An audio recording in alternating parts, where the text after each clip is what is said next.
This is the Squeaky Bum Time Podcast, a CFCP production with Mike and Laurent. Hey everyone, Mike here. Laurent will be joining us in a bit, but we were talking a little bit more about what the format is going to be like for these shows going forward. And I likened it to an early cartoon in the 90s, right, where you can continue to see when they started to get more funding and get better as they went along. We were joking that we're the early days of The Simpsons. Now, if we have half as long a run as them, it'll be great.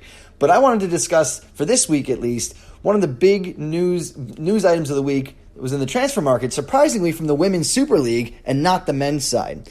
As you may have heard, Tottenham Hotspur announced late last week that they'd signed U.S. soccer star Alex Morgan on a season-long loan from the Orlando Pride of the NWSL. Having totally whiffed on Christian Pulisic 2 years ago, Daniel Levy and Tottenham finally have their great big American cash cow. That's really, really exciting. Now, if you know soccer, you know Alex Morgan. She's the biggest star in women's sports of any sport, and was easily the best player at last summer's Women's World Cup. Now, she's also not the first big U.S. star to leave America for greener pastures. In fact, this isn't even her first time overseas in Europe. She went to French power Lyon for a short spell a few years ago, came back, played for Orlando for a bit, and now is off to London. But she's not alone, right? She's just the latest big name from America to go over and player trade across the pond. I mean, how in recent years you're looking at Megan Rapinoe, Carly Lloyd, Heather O'Reilly, Christian Press, Sam Mewis, and Roosevelt just signed for Manchester City last week or week before. There's a ton of them, right? So what's going on? While the game continues to grow here in America, I'm wondering if we're in such an age of renaissance for women's sports and everything's so great. What's going on? Why is everybody leaving? The women's team couldn't be better in this country. But don't overthink it. It's a very simple answer, right? It's the same thing that motivates pretty much everything in our society. Greenbacks, money.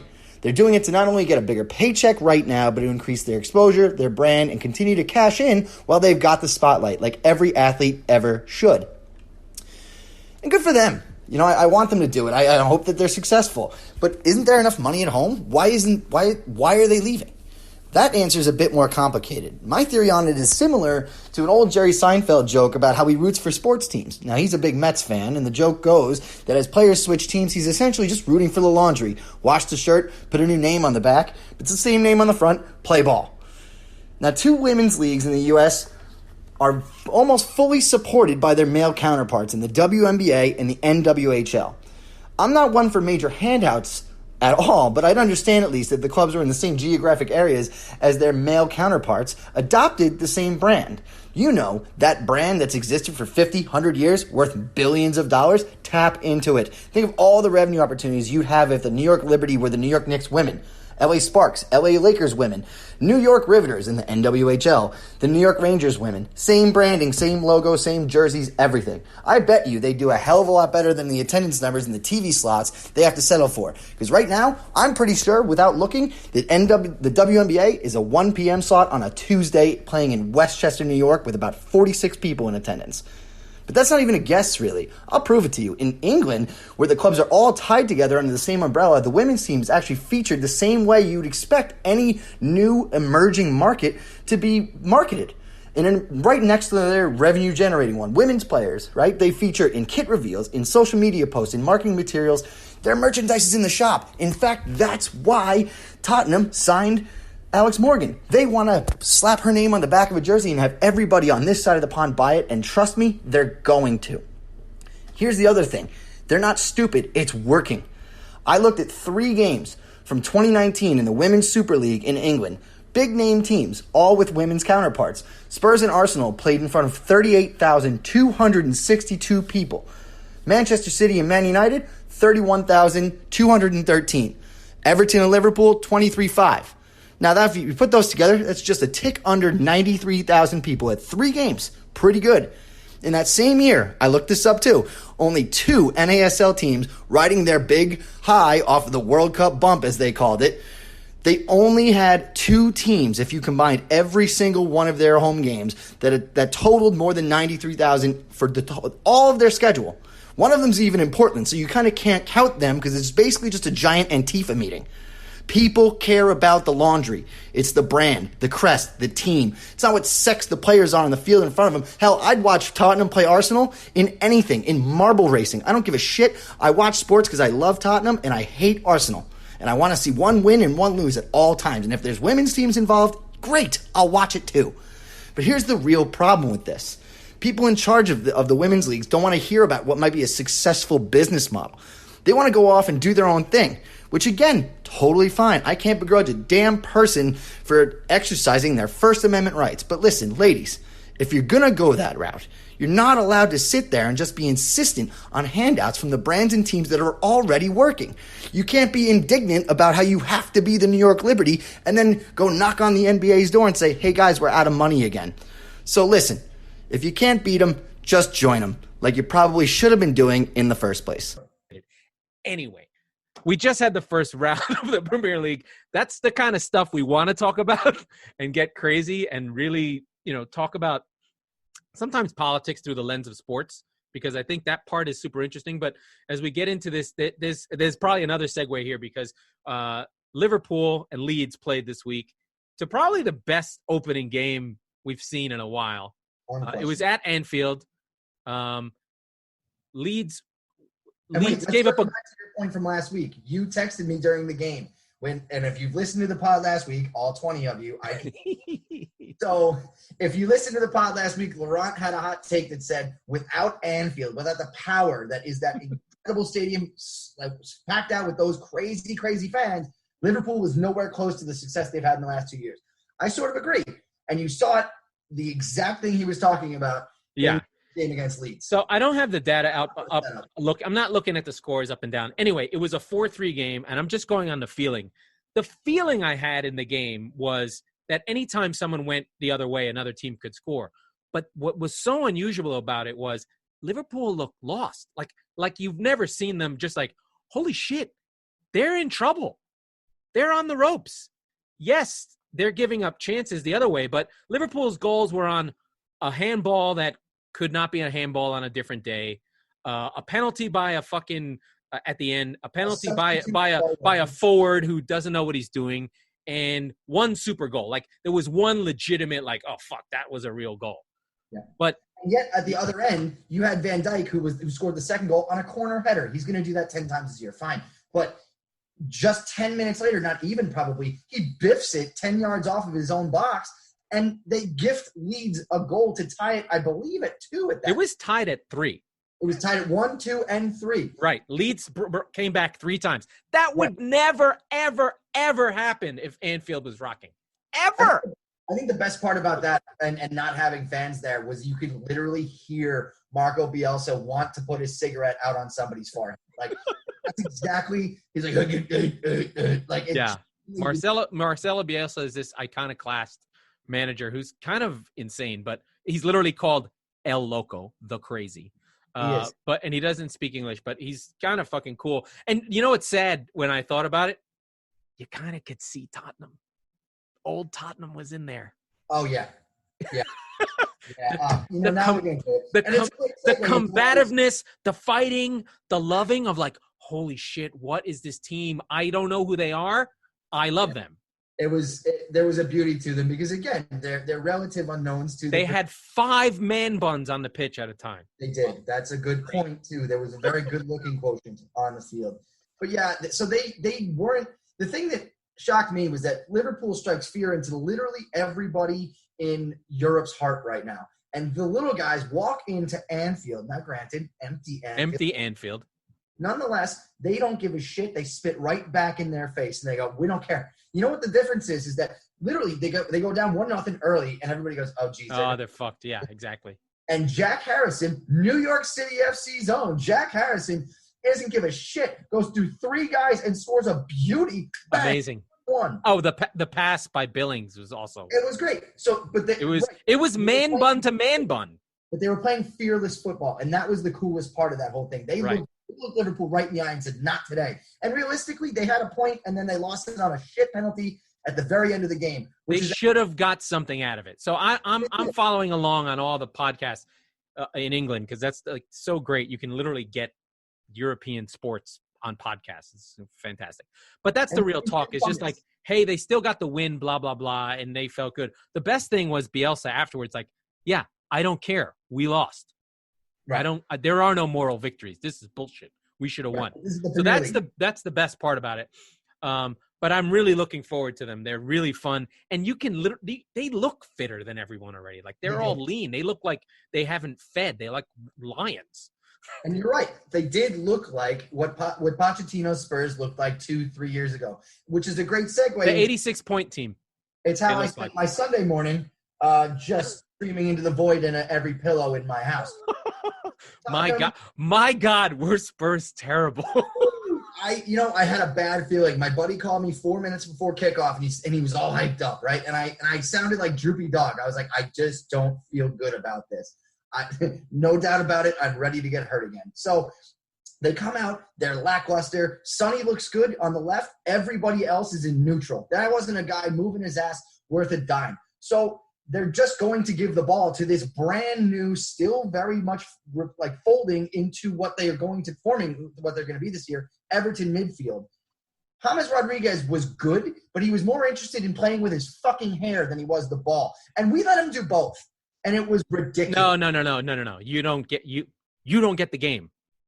James is a guy who doesn't move. He's one of those. He's like a Pirlo, Ozil type. He stands where he stands.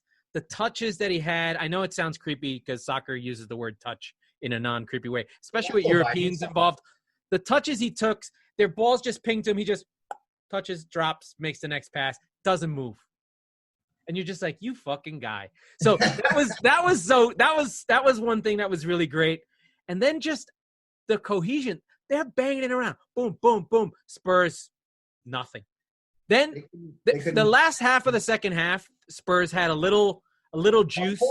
And that's the most frustrating part. It's in their locker. They're capable of doing this. In fact, like we said, but they did it for years. But they only do it now in the last 15, 20, 25 minutes of a game when they're losing, and they have to.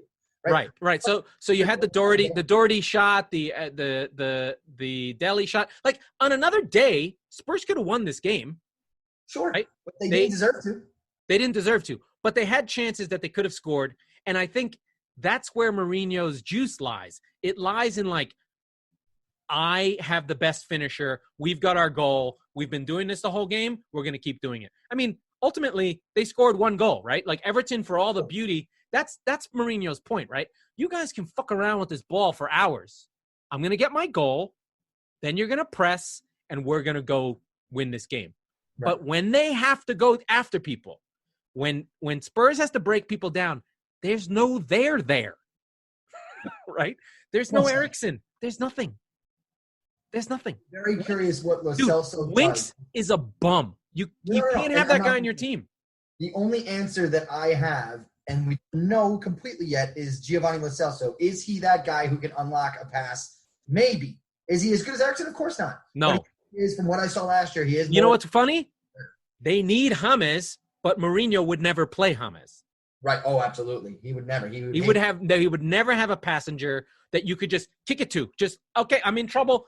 Bang it to. He's over there. Just hit it to him. Right. And what's funny is we were talking about this the other day.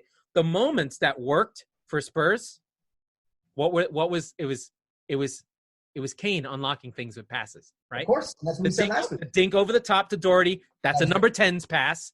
And then the other one, he doesn't have pace anymore if he ever did. Well, he had like 74 knee and ankle injuries. So right. So he should be dropping back, and they do need a striker, right? Mourinho fucked up when I don't know why he took Dele off. When Sissoko came on and Son moved inside, because I think he thought Son could play as a 10. When I say 10, a 10 is a creative player sitting in the middle of the pitch behind the goal scorer. So really, like, you have the 18-yard box and that 10-foot area between the goal box outside the box, right? So the D, kind of the D and about 10 years out from the D. That guy plays there and tries to link things together and makes passes. So when he put on Sissoko, So he puts on Sissoko, moves Son off the wing, so now there's no outlet. They have nothing. Right. And Spurs in the second half are terrible. Made Kane was effective because you had Sonny on the wing, taking attention away from Kane in the middle, right? When you bring Sonny into the middle, you move a relatively immobile Kane right next to a pretty speedy Son with nowhere to go. And what was Mora doing? Oh, he's just not great at football. I mean, he had Ajax, and that's it. But but you put your two best players right next to each other, and you basically make them markable with one man. And the funny thing about this is that when they took Dele off, like you mentioned, they brought Sissoko on. At some point, Sissoko was even playing in that central attacking role. And I said to my buddy, I'm like, Moussa Sissoko is our central attacking midfielder. That's it. That's the joke. What the fuck is going on right now, guys? We're one game into this, and I remember why I was so happy to not have Tottenham Hotspur in my life for 4 months. It was beautiful. It was fantastic. So we all there's a bunch of games on, but we'll cover them. We just had Chelsea play. They were good. They have all these new guys, which is exciting. But it's weird. They were bad, but they were good. One of them was good, aside from the Reece James goal, which was magnificent. No, I mean, they defended well. They didn't give up goals, right? But they did not. Oh, they should have.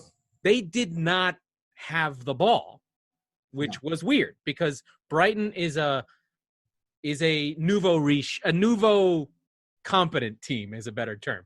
They have a history of being lower divisions. They're slowly building up this club who's a small town. Like, I've been to Brighton in England. It's not it's a beach town. It's as though it'd be like if Port Jefferson had a team in Long Island. It's like, why is there a fucking team here? This is weird. So they've built up, but they have a good coach. They're knocking it around. They're doing things on the wing. They've got a former Chelsea guy because they have so many good players. This Lamptey guy's running up and down, terrorizing the best-haired man in the world. Alonso's getting killed. And Chelsea wins because they just have better players. But they were not better.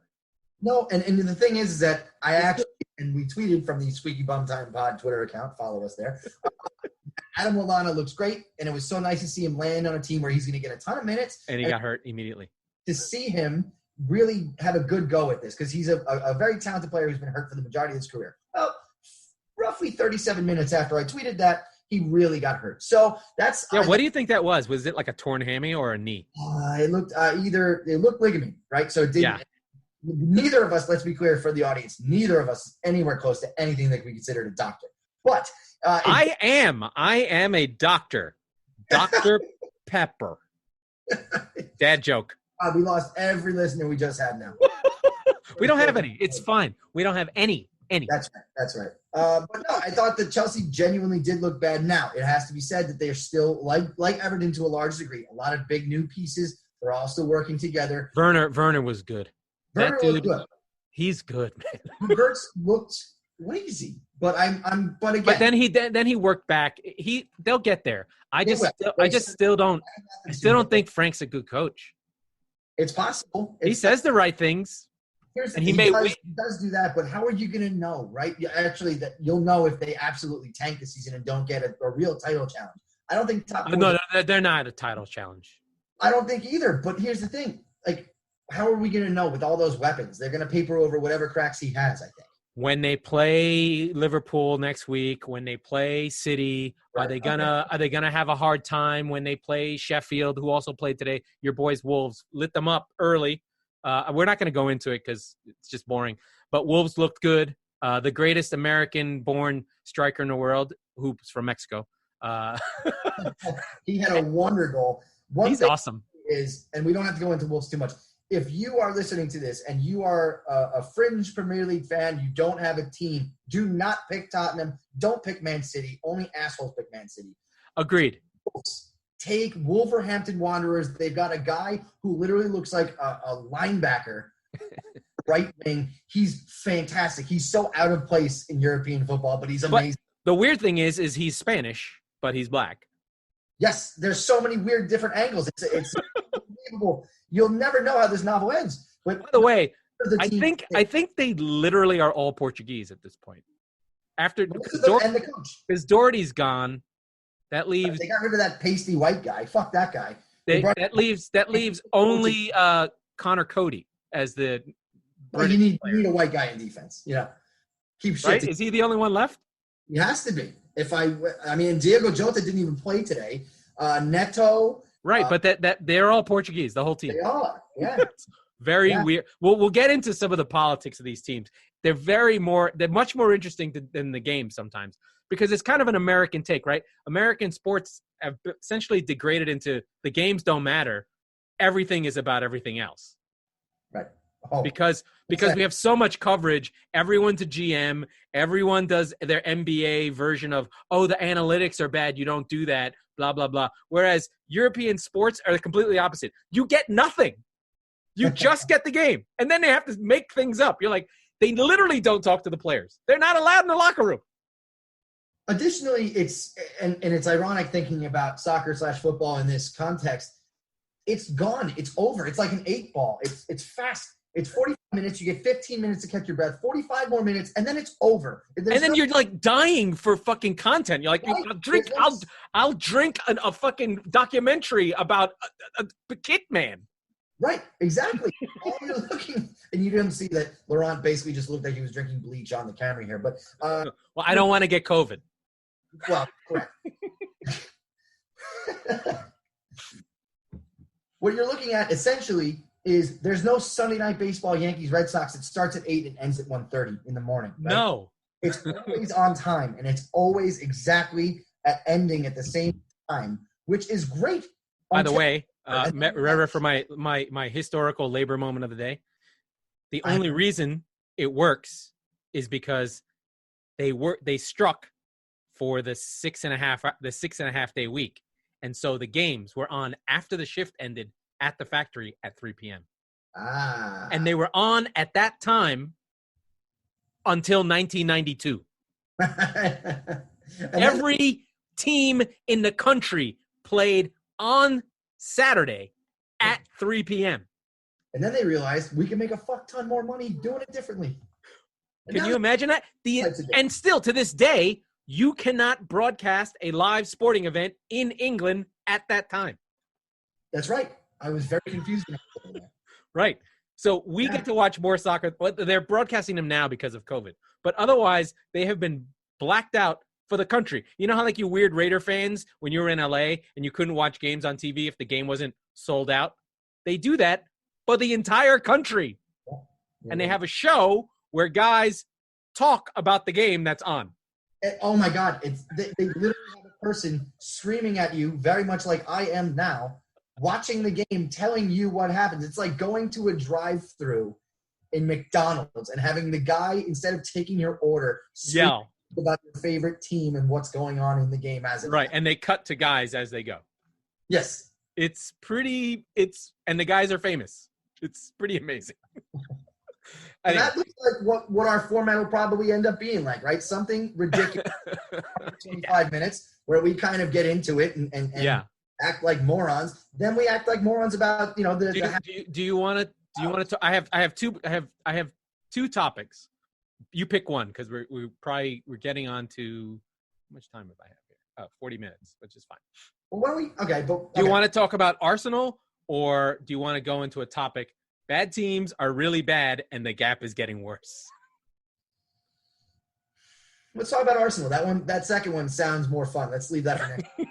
Well, Arsenal, do we learn anything about them? I didn't watch, I'll be honest with you. I did. They wear fucking blue, and that's not okay. Arsenal look organized, and they look like they have an actual coach who can go in and light someone up when they're supposed to. If Arsenal start winning games that they're supposed to win and then draw once in a while, they're going to be in business. Right, absolutely. They are a 75-point team. Very possibly. Spurs are not. I'm not saying they aren't or are. What I would say on Arsenal is hold on, right? They played a newly promoted. I understand that, but the structure is there. All their systems going right now. Yes. So I would caution. They still just extended David Luiz. They're still the team that thought that was a good fucking idea. So he has games once in a while. Aubameyang is fantastic. I'm not taking that away. By the way, dude, did you the semifinal of the FA Cup? David Luiz was man of the match. Was he really? Yes. Are they playing the General City. They played. Oh, yeah, that's right. No, you know what? Listen, I don't want to hear it, okay? He's a double agent. From Chelsea to Arsenal. You know what? You're right. He is probably still very good, but he's a double agent working on Chelsea's payroll still, and he's fucking up Arsenal from the inside out. And I love it. Because he can justify some of his performances last season. He has these games. He has games that he just loses you the game. But that happens now about 60% of the time he's on the field. So you're like, holy, bet against Arsenal, like in the starting lineup. Yeah, but they're better, and I think that they have an optimistic season versus. Sure, absolutely. I mean, think about the Liverpool season before they exploded. They had 12 draws. Oh, draws? You know how many draws Arsenal had? Meteoric rise you're talking about. You're gonna hear about. No. They don't have a player to do that yet. But they had like 13 draws last season, which is a lot. And I think that they're more in the. They didn't get lucky to get those draws. They didn't know how to close out games. They got those draws. Yeah, I would agree. They lost a lot of leads. There's definitely a stat that I'm not looking at right now, but it's like points points from a winning position that you didn't hold on to. So you got points into 3. Right. Now I do think they're making a mistake going with Leno instead of Emiliano Martinez, who was incredible. I agree. I thought he was their best player on the. So he went to Villa, which is good. He's gone now. I didn't see that. Yeah, he's going to Villa. Because they're going to go with Leno because passing is more important than fucking saves. Well, okay. Drives me insane. Yeah, I don't know. I thought he was fantastic. But I'm looking forward. I'm looking forward to Arsenal because honestly, they look like City. So they play. Listen, well. Here's the thing about the Premier League for again the uninitiated. There's theater. There's theater everywhere. I hate Arsenal more than anything. I will watch them because it's so fun, win, lose, or draw. It truly is. There's 10 teams you could talk about up and down the league, which don't worry, we won't yet. It's one you just have so much theater to pick from. It's fantastic. The Premier League is like walking down Broadway in New York. Yeah, and there's no ads. It's fantastic. Well, they're on the jerseys, so I mean, like. They're on the jerseys on all the other sports too now. Not yet. Yes, they are. Just baseball. White people play. Not the sports that white people play. Yeah. That's the big divide. Yeah. You still want your hope. You can still have hope if you play hockey. Exactly. I think we can wrap it up. But I have a couple things to think about. So I have 4 categories of teams. You can think about these for next week. Okay. Super rich teams, traditionally rich teams, aspiring to be rich teams, and then all the other teams that are fucked. Those are the categories. 3 of those 4. Well, there's only one super rich team, right? Right, exactly. City. Yeah. Right? The traditionally rich, right? Aspiring to be rich, you like your Wolves, Everton, and then everybody else. They're all fucked. Yeah, I agree. But I do think one of these days, like a bad team is going to come up that just doesn't care. They're just like, we're getting our check and we're getting out of here. And they're going to lose a game 12-1. Oh, well, that was almost Norwich. Last year. They at least played. They were bad. They were bad, though. The way one is you try to go forward with bad players, and you get absolutely shit-hammered by a City or a Liverpool. Didn't City put up 6 or 7 on Norwich last year? No, they lost 3-2. Get the fuck out of here. No, at the end of the restart, they beat the piss. Somebody killed Norwich. Well, everybody did by that time. Yeah. They were done. Pookie scored 8 goals in the first 3 weeks, and then he had 7 the rest of the season. Right, exactly. Anyway. Okay, Mike. That was good. I have to do some editing, and I got pasta sauce on the burner with meatballs. I got to go see what they're doing. You're French. Get the fuck out of here. You're French. I want to hear it. They're French meatballs. Do you know what they are? Actually, I told Aveline they were dog's brains. Fantastic. Can you say that to a kid, that your meatballs are dog's brains? Absolutely. It's 2020. You can say anything you want to anybody.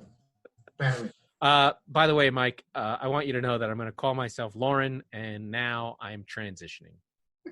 To what? A snake? A bird? I am a black woman. I've always been a black woman. Yes. I've always been one. And you know what? You can't say that I'm not. No, you most certainly are a black woman. You are very sassy. I don't have an ass, so I'm gonna get implants on the government to put them in. Of course, that I really. Why wouldn't you do it that way? Because my well-being, I'm depressed too, because I'm not the black woman I always wanted to be. Of course, Lauren Cortines, stunning and brave. She's so brave. You're not brave, and you're not she. Get the fuck out of here. Oh, soccer podcast, everybody. Listen, mister. All right, well, Make it easy. I'm going to go walk into the ocean. Okay. I think that ends well, because nobody listens to the end. It's the best time. That was the Squeaky Bum Time Podcast with Mike Salerno and Laurent Cortines. This was a crap football, crap pundit production. We will return on Mondays and Thursdays for the Premier League season. We will talk about soccer and other things that interest us. Mike is crazy. Laurent is insane. That's why it works.